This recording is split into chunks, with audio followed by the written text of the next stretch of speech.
Добре ни дојдовте во неделниот микс, почитувани гледачи. Навистина ќе имаме многу интересни теми и гости. Ве поканувам да останете заедно со нас. Македонија е земја со навистина богато културно наследство, но исто така и природно. И има многу приказни во врска со одредени региони, краеви на нашата земја, кои што можеби не се и доволно истражени од пошироката јавност. Така што токму со денешниот наш гостин малку ќе продреме подлабоко во сите оние региони кои што се навистина интересни и за истражување и вредат да се посетат и малку да станеме посвесни што всушност се имаме ние во нашата мила Македонија. Токму на овие теми, на теми промоција на природните богатства и културното наследство низ Македонија, ќе зборуваме со нашиот денешен гостин Никола Ристевски, истражувач и публицист кој со години работи токму на откривање на овие теми, документирање и промоција на природните богатства и културното наследство на Македонија. Никола, добре ни дојдовте. Добро ве најдов, здраво живо и ви благодарам за поканата. За вас има толку многу да се најави, да се каже, и јас некако малку концизно така пробав да ве најавам. Меѓутоа, вие навистина долго време сте истражувач, па и научник може да се каже, ете спомнав и публицист, токму на теми Македонија, овчеполието. Така што ива за почеток, што всушност ве мотивираше да започнете да истражувате за природните ресурси и културното наследство во Македонија? Зволувам истината, ова ми е прва прилика во вашата телевизија да говорам и сум многу благодарен на оваа покана, што можем после одредена временска дистанца од моите активности кои што траат веќе деценија и пол, од одредена временска дистанца на она што набиена агенда, би рекол, од изминатата и почетокот на оваа година, да имам можност да го представам она што го работам. Инспирацијата за сите мои истражувања беше и е Македонија, секако, односно нашето поднебје и најчесто нашата вербално пренесена, устно пренесена традиција од колено на колено. Имајќи привилегија, би рекол, да живеам да се родам, да растам, да се образувам и да живеам во втората поголемина котлина во Македонија, овчеполието. Најголема ни е Пелагонија, второ по од едната страна на Вардар, од другата страна на Вардар сме ние овчеполе. Уште од мали нозе, од семејството, ми беа покажани одредени нешта во регионот. Бев запознаен со дел од минатото на Македонија и така натаму, и кога имав прилика во средношколските години, прво потоа за време на студиите да патувам малку повеќе, разбрав дека во многу други земји всушност се промовираат нешта кои што кај нас ги има во изобилство. Ги има, дури би рекол, и премногу, дури можеби и толку многу што ни се пред нос цело време, па ни се станати како нешто нормално и обично, па не ги ни забележуваме. И така кога на некоја си 23-4 годишна возраст, почнав од ново да копам по тие стари книги во домашната литература, додам повторно во градската библиотека. Тогаш во тој период веќе се беа појавени првите меѓународни дигитални архиви, почнав да барам литература за Македонија и така натаму. И успеав да најдам многу податоци, но и да видам дека многу книги всушност и не се достапни, или ако се достапни на едно место, ги нема на другото место.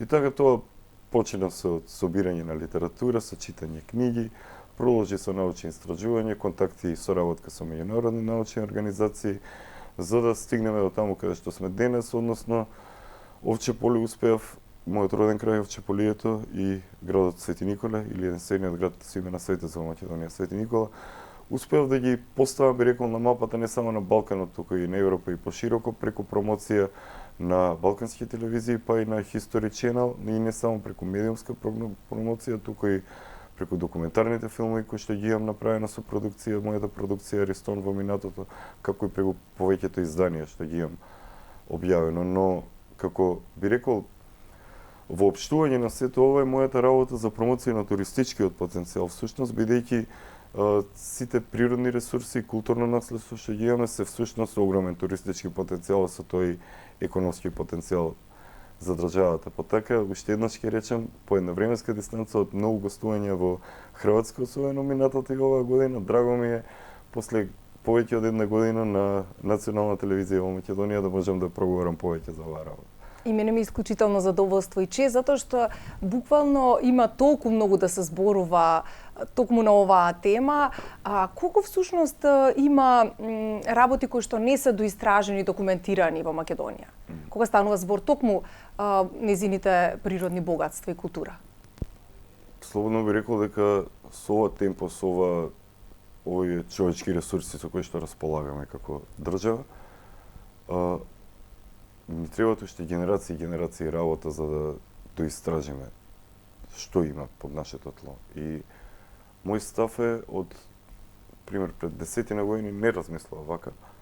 Мој став е дека може би е подобро да се прекине со одредени истражувања и оно што се истражува официјално од државата, од археолозите, од историчарите, особено кога зборуваме за археологијата и за локалитетите,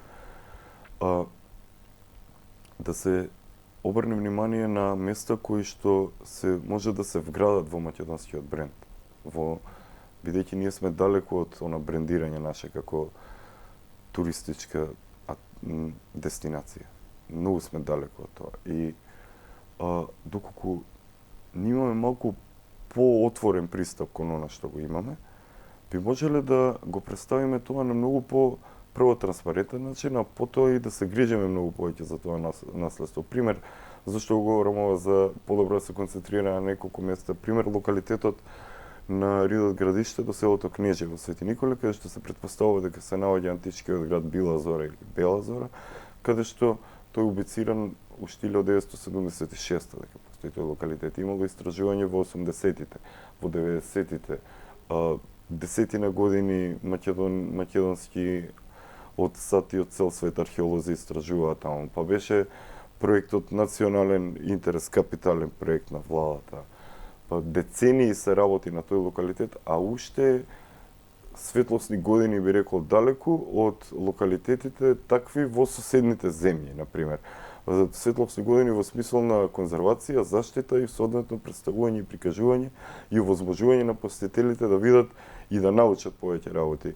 И како што ето една Била Зора, на пример, низ годините се уште не е адаптирана за туристички посети, се уште нема конкретна стратегија, го нема сторителингот, го нема јасниот наратив. Значи, ние во тој поглед всушност треба многу повеќе да работиме. Велите дека сме почнале да се посветуваме на тоа, па да, и многу години наназад. Децении наназад, да. И работата е запрена, така? Или нешто споро ни оди. За да го тоа што вака кој се интересира повеќе, може да ги чита моите колумни во Нова Македонија, каде што сум редовен колумнист од минатото лето. За 8 септември минатата година редакцијата го објави како посебен дел со весникот мојот филтор на 10 продолженија туристичкиот потенцијал на Македонија, каде што јасно ги разглобив на тоа се над 10 печатени страници full page формат, каде што јасно ги разглобив, би рекол, ние се она што треба да направи државата од гледна точка не на приватен сектор, не само на државни институции, не само на човек кој што работи со туризам, со туристи и со посетители, бидејќи работам и travel дизајн, туку на начин на кој што Македонија ќе се брендира преку наративот, бидејќи сторителингот, односно раскажувањето, светот го одржува раскажувањето на приказните и всушност наративот е тоа што ја брендира Македонија. Колку и на нас да не ни се конзервирани заштитени локалитетите, колку и да не знам се откриен мал дел негде од нив, колку за некое место само да се претпоставува дека има нешто со добра приказна која што има здрави основи, без преувеличување, без претерување, може да се повлие многу, а тоа ми се потврди со мојата работа во Овчеполието, каде што од првото спомнување на Рубо знаности 2012 до сега во изминатите 14 години помина и илјадници луѓе благодарение на таков герила маркетинг пристап. Па така, колку повеќе ние учиме за Македонија, колку повеќе гледаме како во светот се промовира и на кој начин културното наследство и адаптирајќи го тоа што го имаме да биде прифатливо за широките народни маси кои што сакат да не посетат, но и за оние луѓе кои што се искусни туристи, искусни патници и туристи кои што имаат посетено повеќе места. Па така би рекол дека културното наследство и природните ресурси како дел од туристичкиот потенцијал се всушност најсилна алатка за промоција на македонскиот идентитет и за развој и раст на македонската економија. Никола, во текот на вашата работа, кои откритија или приказни најмногу ви изненадиле, ве воодушевиле? Благодарам за прашањето. Во последниот период сум, би рекол, одушевен од тоа како успеав да смогнам сила да ставам на едно место еден друг дел од една друга сфера од што ме интересира и што истражувам. Тоа е ова што го спомнавме пред малку, сторителингот, раскажувањето, наративот. Бидејќи читам многу од рана возраст, читам уште од предшколска возраст. Книги активно читам од прво одделение. Читам на 6-7 јазици и успеав да направам мало книже, кое што за сега е достапно само на англиски јазик, е достапно на Амазон, наречено насловено како Mirror of the Soul или Огледало на душата, што представува еден воопштен приказ на познатите психолози, психијатри, психотерапевти од минатото, кои што пишувале за како човекот може да ги употреби приказните, легендите, митовите, преданијата, басните, бајките за личен развој и раст. Не само за работа со децата, туку како и ние, како возрастни, можеме да ги примениме на сами себе.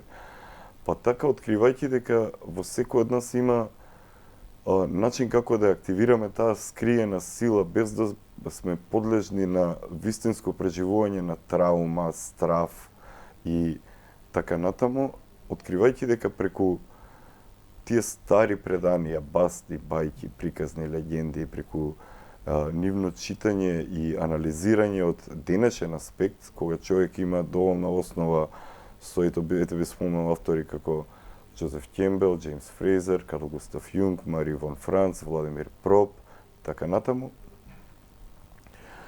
би можел да ги, кога чита мит некој, кога чита легенда, басна, бајка, приказна обичина, би можел да научи нешто за сам себе.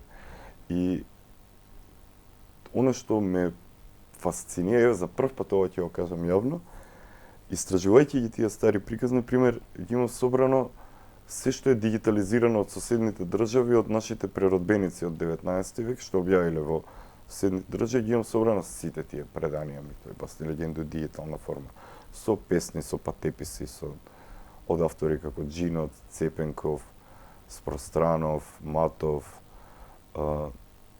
Димитар Матов од Велес, дури еден Христо Матов, дури има собирано народни умотворби, така натаму. До оние народна медицина, трудови од 19 век, до народна метеорологија и така натаму. И тоа е многу комплексно да се собере, да се нели го немаше на едно место и сега се навраќам на претходното прашање, нели кои се препреди така натаму. Кога го неаме во Македонија, бев предизвикан да го барам по странските архиви, по архивите на дигиталните земји, по меѓународните архиви на Архив ОРГ, каде што од различни библиотеки во светот се дигитализирани книги па се ставени за бесплатна употреба.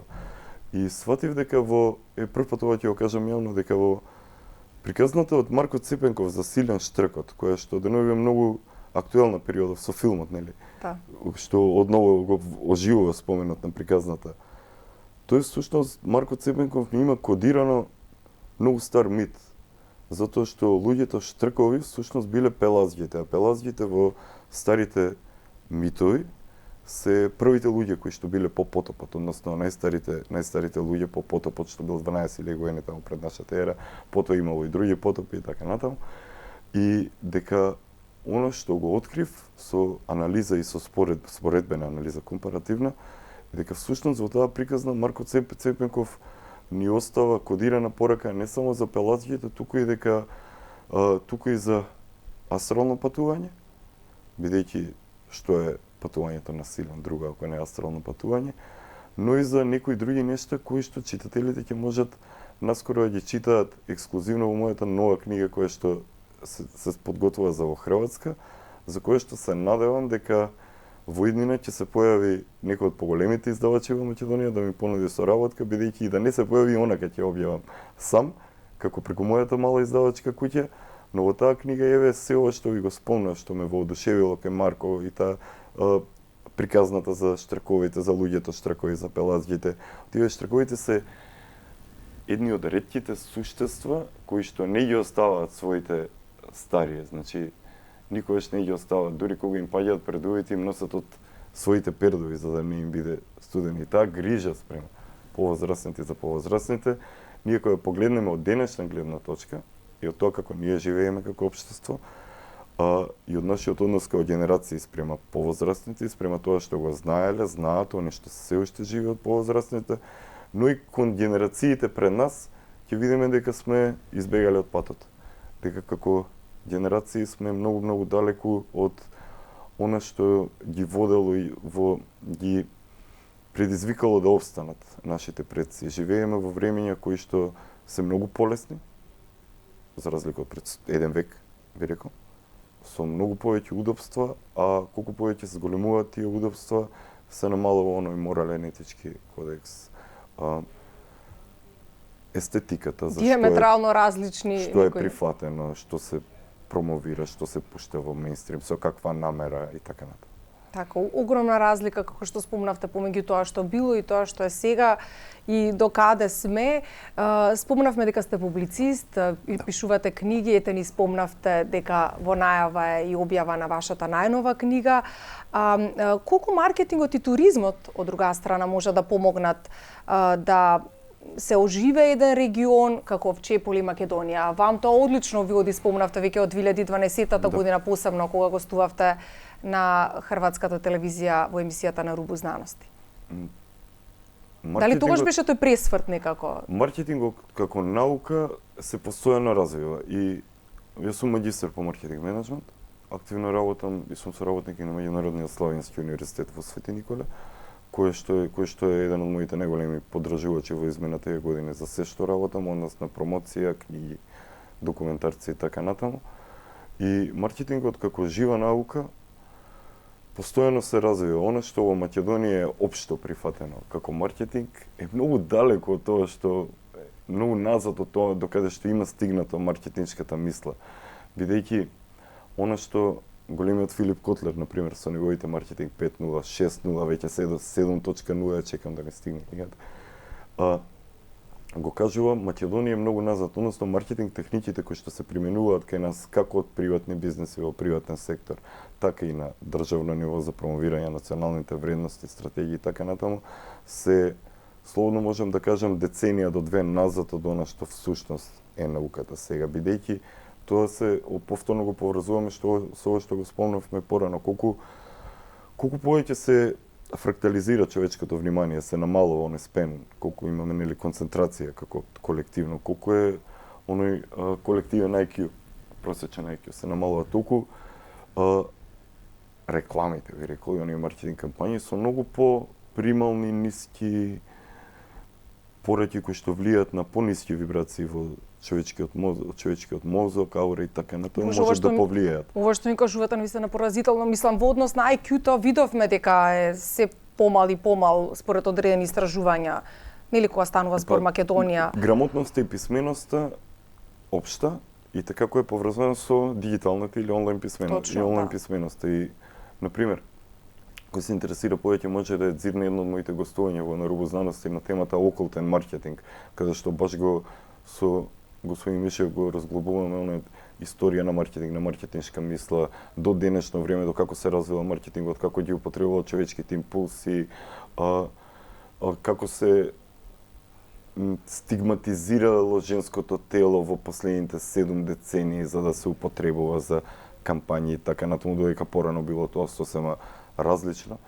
И бидејќи општествената писменост е многу ниска, ова конкретно за туризмот, значи со еден герила маркетинг пристап, мене ми се потврди дека со постирање на блогови, со активно испраќање текстови на вебсајтови, на портали, со давање интервјуа по портали, по телевизии, подкасти и така натаму, креирање на YouTube канал, страници на социјални мрежи, повеќе блогови, како што реков, дека успевав да го преплавам интернетот со податоци за Овча поле Свети Николе, па така да слободно можам да кажам дека 2/3 и повеќе од фотографиите што се онлайн од Овча поле Свети Николе се прикачени од мене и од мојот тим. И предизвик за тоа им беше низ годините кога некој ќе ме праша за мојата генерација, со дел од моите пријатели сме онлайн уште 98-99 година од оној dial-up интернет. И во почетокот на 2000-тите во странство, кога некој ќе не прашаше, кој ќе напише Овче поле, Свети Николе на интернет, ми излегуваат само некои си вести негативни, многу ретко од познатите спортисти кои што ги имаме, нешто да излезе позитивно и тоа е тоа. И кога сега 20 години подоцна, која ќе се напише на латиница, на кирилица, Овче поле, Свети Николе, Ѓуриште, Геоглиф, Богословец, излегуваат други информации. Тоа е благодарение на целата таа активност низ годините. Е сега, ако прво би рекол, тоа зависи од официјалните институции. Значи, Националната стратегија за туризам доцни.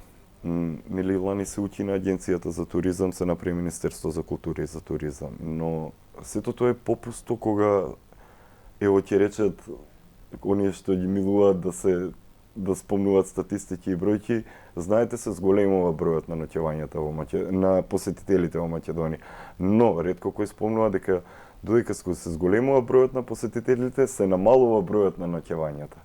Што кажува тоа, дека повеќе луѓе поминуваат, а нема што да ги привлече да останат. А за тоа е најголема пречка е недостатокот на наратив и бидејќи ако ние како колектив не сме доволно дигитално писмени, голем дел од светот и од оние што сакаат да не посетат, да запознаат со Македонија, да потрошат пари тука во нашите ресторани, хотели и така натаму, да ангажираат локална такси, да купат локални сувенири и сите тие поволности што ги носи туристичкиот потенцијал за економски развој на заедниците, ги немаат информациите на едно место. По еден обичен пример.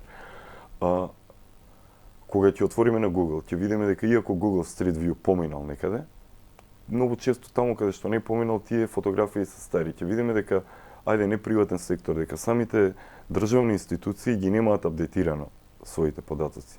И баш предизвикан од тоа, прифатив понуда за соработка од најголемиот партнер на Google во Хрватска, Виртуална 360 Hz, со кој што веќе навлегуваме на македонскиот пазар и им нудиме не само на приватните бизнеси, туку и на официјалните институции, кои што неминовно е да го направат тоа, затоа што не е прашањето дали ќе се направи тоа, туку кога ќе се направи. Да почне Македонија дигитално да се брендира, односно да се представи кога човек ќе кликне да знае реално каква е сликата, да има панорами од местата, да има мал скромен стритвок, уличен преглед од местата за посетителите, да видат како е, да знаат ако ништо друго, каде да се паркираат и со тоа да се предизвикани да посетуваат, да го посетат местото и да го запознаат уште повеќе. Па ако направиме една обична споредба со земјите околу нас, со земјите од бивша Југославија, со Романија, со Словенија, и ќе видиме дека сме многу далеку од прво квалитетот на промоција, друго конзистентноста на наративот, бидејќи затоа спомнав претходно и темата на предавањето кое што лани го одржав во Пула пред македонската заедница, благодарение на поканата на господинот Алдо Климан, беше туристичкиот потенцијал на Македонија како најсилна алатка за промоција на македонскиот идентитет и за економски раст и развој. Па целиот свет има право да говори за таа античко минато. И имаме право и ние, но не на начин на кој што е тоа треба да биде на начин на кој што ќе биде прифатлив за сите посетители. За пак македонците да си ја раскажуваат својата приказна, но на начин кој што ќе допре и до оние што не се информирани, и до оние кои што се малку информирани, и до оние кои што се под влијанието од туѓите пропаганди и не се доволно запознаати со нашата вистинска приказна. И кога државата ќе има еден јасен правец, а тоа не треба ни да се чека од државата, кога самите туроператори, туристички агенции, угостители, сопственици на сместувачки капацитети конечно ќе се разбудат и ќе сватат дека со обично ставање на местата на букинг и со обичен вебсайт и социјални мрежи и не знам креирање на некакви рилси, фотографии, да се тоа е окей, но тоа има рок на траење. И она што нема рок на траење е наративот, бидејќи наративот, приказната, буди спомени од далечното минато, но и адаптирана на она како што живееме денес. И така постојано се адаптира според промените на светскиот пазар.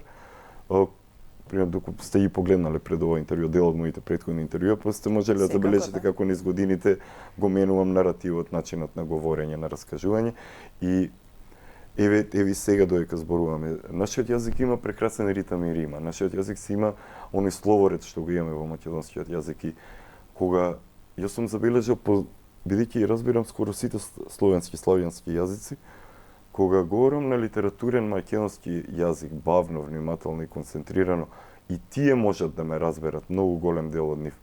И кога таа приказна за Македонија ќе се адаптира на англиски, на руски, на француски, на германски, на шпански и така натаму, и ќе се представи по светот прво од оние малите што се соочени со странските посетители, а потоа и од целата држава, институциите, можеби би можело да има некаков напредок, бидејќи што и да се направи од само од локални заедници, само од невладин сектор, само од приватен сектор, само од држава, без меѓусебна комуникација нема да даде добар развој на настаните.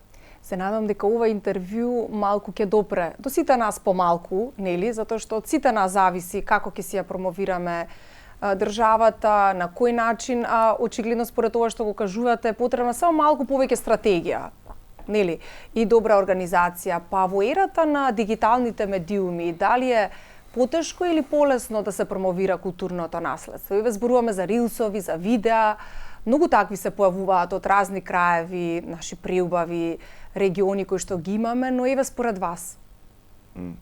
Одлично е тоа што новите технологии овозможуваат на секој да си направи приказна од родниот град, од родното село, на баба му, на дедо му, од место кое што му е убаво да го посети, да го прикаже тоа.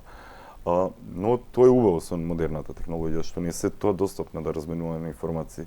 Но да не ја забораваме и опасноста на тоа. Пример, интернетот е преплавен, јас работам со вештачка интелигенција веќе 5 години, последниве 2 години особено е преплавен со оние AI видеа за VI видеа за Македонија и истражувајќи го македонското минато, слободно можам да кажам дека голем дел од податоците кои што се изнесени таму, начинот на кој што тоа е кажано, е далеко од она што го знаеле големиот Пулевски, например, во 19 век, на што го знаеле лозарите, на кои од тие генерации сме научиле многу, тие се првите кои што го поставуваат во 19 век јасен македонскиот идентитет како нешто што е стабилно, што не може да се промени, што постоело и ќе постои. И тоа е убаво, но ова што го зборев до сега, недостатокот на националната стратегија и на свест на сопствениците на бизнеси и така натаму, е всушност пречката, бидејќи еве кога ќе дојде посетител од странство, од било каде, и сака да е еден ден во Македонија, ако кликне онлайн на едно место и ги има повеќе информации на едно место, па ќе се заинтересира, ако не во Охрид, или ако бил во Охрид, да отиде во Преспа или Дојран, да отиде на некој од водопадите во Македонија, да отиде на некој од тврдините во Македонија. Имаме стотици тврдини во државата, ако овде немало народ кој од што се штител векови и векови градејќи ги тие тврдини. Да посети културни знаменитости, да посети природни оние sightseeing spots, природни убавини. И бидејќи тоа го нема на едно место, луѓето се предизвикани сами да истражуваат. И сега, патувајќи во соседни земји, низ Европа, САД и така натаму, ние сведочиме кога патуваме колку ние се прегледно, значи од сместувањето ги покажува атракциите каде човек. Само колку знаци има на патиштата. Така. Само на еден TripAdvisor ја нема Македонија како што треба, камоли на другите, на Google што го спомнавме ова на Google. Ние знаци немаме по патиштата реално, мислам. Немаме доволно. И дали всушност има некаков заговор против целото тоа или всушност е недостаток на свест? Јас би рекол дека е недостаток на свест и дека доколку се обрне малку поголемо внимание и знаете,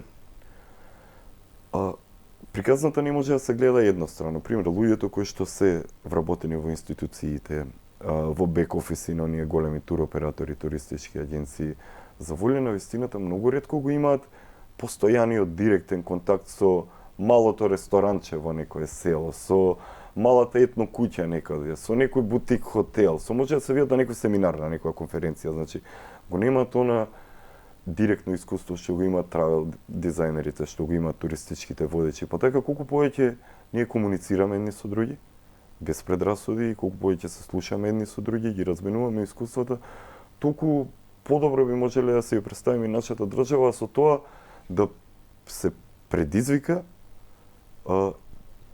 економски развој и раст и намалување на иселувањата, би рекол. А со време и се надаме, затоа што ако туризмот заживее во Македонија на начин соодветен на македонскиот идентитет, тоа би можело да предизвика за помалку од деценија, би рекол, откако би се активирало такво нешто, и голем наплив на враќање на нашите од диаспората. Така е. Со какви предизвици најчесто се соочувате во текот на вашите истражувања? Еве, вие ни донесовте и многу фотографии тука од локалитети, па ете, пренесете ни го тој дел од вашата работа. Предизвиците се сега во последниве неколку години е прашањето зошто и како ова да го представам на јавноста, бидејќи што научив дека попусто е ние ако седнеме овде и разговараме на интервју, ако тоа нема одредена наменна цел приказ. Например, во моментов ние не промовираме ни еден продукт. Немам донесено ни една од моите книги овде на маса. Овој разговор е со цел да поттикне нешто друго, значи да поттикне тие што ќе го слушаат, малку да се размрдаат некои работи и да почнат да го прават тоа што треба да го прават, тоа што требаше да го направат. Уште предминатата година се направи таа национална стратегија за туризам, која што доцни и сопствениците на приватни бизнеси малку повеќе да погледнат подлабоко во мистичната Македонија и да видат како нека можат слободно да ме копираат, да гледаат, слушнат што сум зборил на Рубус данас и да ги видат прегледите на YouTube, да ги видат прегледите на неколку Reels на Instagram и на Facebook и да видат колку луѓе реагирале, како реагирале и слободно нека го копираат тој пристап, затоа што тој пристап нова, она што денес се нарекува Балкански полуостров, се потврди дека влие, дека проаѓа тој начин на приказ на наратив. И предизвиците ми се сега како тоа што го знам да го применам практично и како да го ставам во полза не само на мене, туку и на заедницата, бидејќи овде не станува збор веќе само за мене, моето Свети Николи Овче поле, веќе станува збор за цела Македонија. Па така при контактите и интересот од Хрватска се поголем за Македонија, се подобро ми оди тоа, па еве живи здрави, ќе има и книга во Хрватска, документарен филм, па ќе имаме и прилики и други да се гледаме и да позборуваме повеќе. Секако, апсолутно. Во однос на предизвиците се надевам дека сите тие ќе бидат и надминати, бидејќи секоја работа нели има и предности и потешкоти, но ако со љубов се работи, еве како што вие вашата со голема љубов ја промовирате Македонија надвор од границите, дека можеби ние тука ќе бидеме малку поспретни и посвесни за она културно богатство и природно кое што го имаме. Ни спомнавте дека подготвувате книга, а на кои други проекти и истражувања моментално работите? Можете ли да ни кажете? Она на кое што сум постојано активен се редовните колумни во Нова Македонија, 3 пати неделно, понеделник, среда и сабота, каде што имам неколку фелтони, плюс имам други написи. Работата со Меѓународниот славенски универзитет, со основачот Ѓордан Ѓорчев, со кој што работам на истражување, на преводи, на организација на настани и други активности. Ева сме заедно на сликата со Кречимир Мишек овде. На организација преокупиран сум со организација на предавања во Македонија и со подготвување за моите предавања што следуваат и гостување во Хрватска. До крајот на година имам веќе закажано 3 предавања или и гостување во Хрватска, а веќе имам покани и за уште, па гледам како тоа целото да не ги одбијам сите, да го вклучам во распоред. Работата со виртуално 360 хера од Хрватска што исполнев, кои што за прв пат влегуваат во Македонија, и Македонија е првата земја од оние бивши југословенски простори каде што влегуваат како компанија и за веќе 1 месец онаква B2B промоција. Веќе имам одличен респонс од приватните бизнеси и од неколку општини, би рекол и представници на институции. Сите заинтересирани за мојата работа можат да ме побараат на LinkedIn, можат да ме побараат на Instagram, TikTok неам, на Instagram и на Facebook, но и можат да го погледнат мојот YouTube канал на продукција Аристон. И на се од ова делес што успеав во Свети Николе да донесам една убава инвестиција, па така во Свети Николе се прават првите 2 мини згради со целосна хидроизолација, со целосна изолација по современи стандарди, па така веќе можеме да и кај нас во Свети Николе луѓето да добијат можност да си обезбедат живеалиште во малку помодерна зграда, а веќе имаме еден куп повици од луѓе кои што живеат во Скопје, а бидејќи еве сега со вас се пошегувавме нели доле. Бидејќи стигаме ние блиску од Свети Николе, ние по автопатот и се. Поблиску отколку ние Да, од и Скопје. многу луѓе од Скопје веќе не бараат заинтересирани за можно преселување во Свети Николе.